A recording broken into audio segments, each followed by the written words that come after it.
నమస్తే, welcome to our channel. నేను మేసిరి.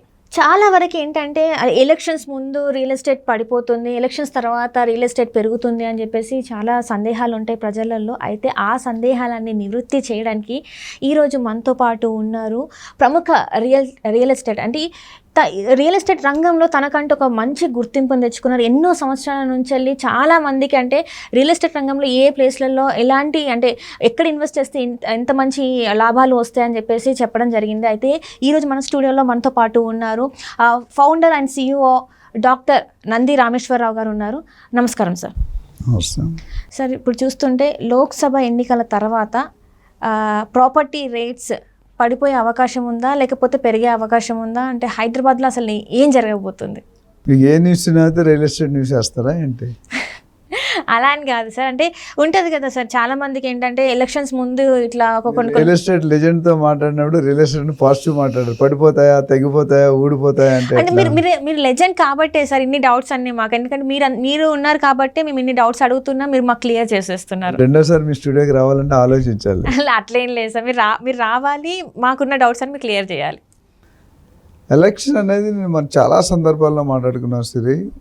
Election ఒక ఆనవాయితీ, 5 సంవత్సరాలు ఒకసారి మనం మన ప్రజలచే ఎన్నుకోబడ్డ నాయకుడు మనకు వస్తాడు. సో ఆ టైంలో నాయకుడు కరెక్ట్గా ఉంటాడు, రెండోసారి వస్తాడు. నాయకుడు కరెక్ట్ అయితే నాయకుడు మారుతాడు, అంతే. సో రియల్ ఎస్టేట్కి దానికి అంత 100% లింక్ లేదు. కొద్ది లింక్ అయితే ఉంది, బట్ రేరా అనే ఒక body real estate regulator authority వచ్చాక దాని కంట్రోల్లోకి వెళ్ళిపోయింది మ్యాక్సిమం రేరా అని. సో రియల్ ఎస్టేట్ ఎలక్షన్ అయినప్పుడు ఎందుకు మన సీఎం గారే చెప్పారు, అసలు ఎందుకు స్లో అవుతుంది అనేది మీరు తెలుసుకోవాలి. ఫస్ట్ స్లో అవ్వడం అనేది వాస్తవం, మార్కెట్ కొద్దిగా స్లో అవుతుంది, జీరో అయితే అవ్వదు. ఓకే, స్లో అవ్వడం అనేది వాస్తవం.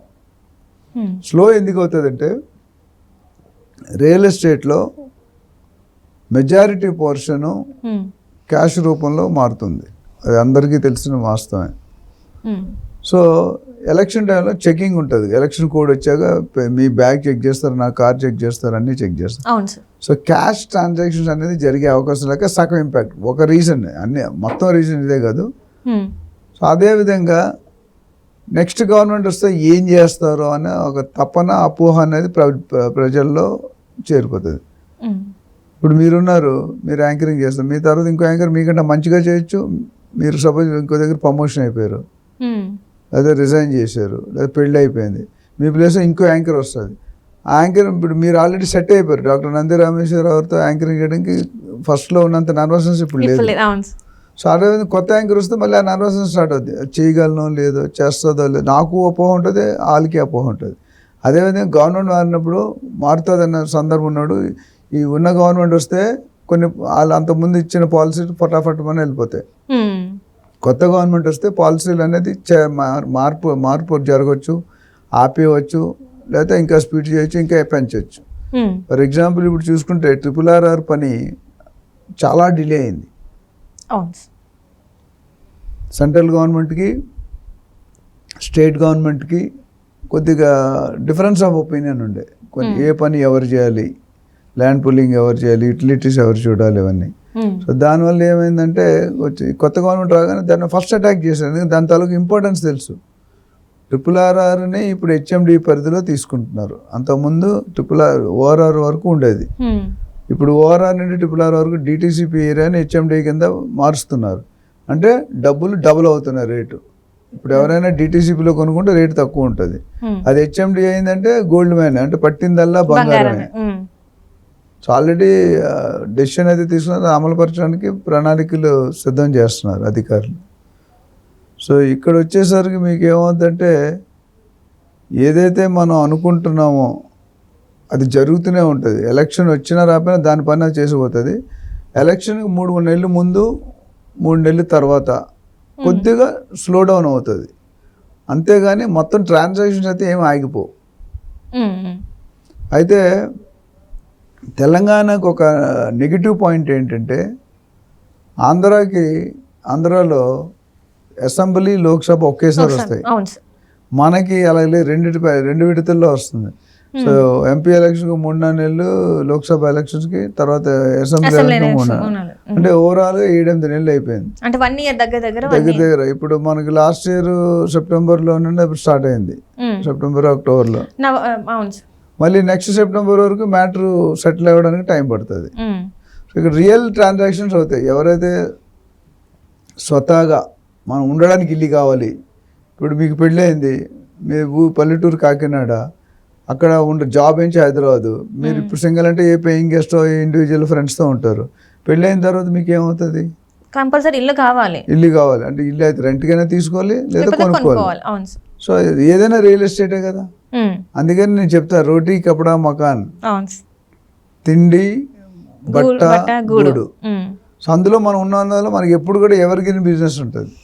సో రియల్ ఎస్టేట్ ఎప్పుడు పాజిటివ్గా చూడాలి. భూమాత మీద డబ్బులు పెట్టినారు రైట్ ఫ్రమ్ శోభన్ బాబు గారి దగ్గర నుండి డౌన్ ద లెవెల్, మురళీమోహన్ గారు, ఇంకా 100 పేర్లు ఉన్నాయి. మురళీమోహన్ గారు ఎవ్వరు కూడా మోసపోయామని చెప్పలేదు. దాని మీద కొన్ని రెట్లు, అంటే మనం 100 రూపాయలు పెడితే 1000 రూపాయలు 10,000 అయిన దాఖలాలే తప్ప 100 రూపాయలు పెడితే 5 రూపాయలు 10 రూపాయలు 50 రూపాయలు అయిన దాఖలాలు చాలా చాలా చాలా తక్కువ. Almost very very minimal. ఎవరైనా టైటిల్ సరిగ్గా చూసుకోకుండా కొనుక్కుంటే తప్ప నార్మల్ పరిస్థితుల్లో రేట్లు తగ్గే అవకాశం లేదు. అయితే ఇక్కడ ప్రజలకి గమనించాల్సిన పాయింట్ అంటే రేట్లు ఎక్కడ పెరగలేదు. అంటే ఇప్పుడు గవర్నమెంట్ వచ్చిన తర్వాత అంటున్నారా సార్, లేకపోతే ఎట్లా? గవర్నమెంట్ ఎలక్షన్ కోడ్ డిక్లేర్ చేసిన దగ్గర నుండి కూడా రేట్లు పెరగలేదు.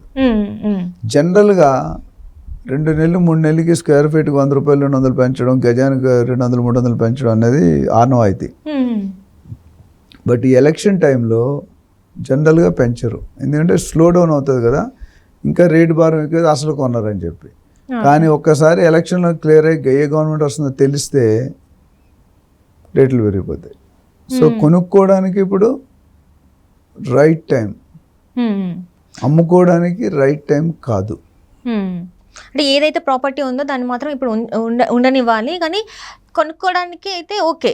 కొనుక్కోవడానికి ఇప్పుడు కొద్ది రాక్ బాటమ్ ప్రైజెస్లో ఉంటాయి, ఎందుకంటే ఇంతకుముందు ఆర్టిఫిషియల్ జంప్స్ ఏవైతే జరిగినాయి స్టేబుల్గా సెటిల్ అవుతున్నాయి.